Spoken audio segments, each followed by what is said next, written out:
Welcome back to my short video. जदि आपण महादेवଙ୍କ भक्त तेबे बांग्लोर एही चमत्कारी मंदिर विषय निश्चय जानिबा दरकार। आपण कौन गोटे स्थान रे कोटिए शिवलिंग देखिछंती?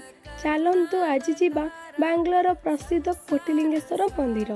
एही मंदिरर सबुठारु बड़ विशेषत्व हेउछि एठारे प्राय 1 कोटी शिवलिंग पूजा पाउछंती। एठारे थिबा 108 फुटर विशाल शिवलिंग एशियार सबुठारु बड़ शिवलिंग मध्य गोटिए।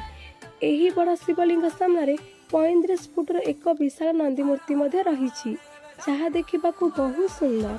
विश्वास रही जे एठारे मानसिक रखी शिवलिंग स्थापन कले सबु मनस्कामना पूर्ण हुए। जदि आपण बांग्लोर आसुछंती तेबे कोलार जिल्लार थिबा एही पवित्र स्थान को जमार मिस करंतु नाही। भिडियोटी भल लागिथिले लाइक एवं सब्सक्राइब निश्चय करंतु। हर हर महादेव।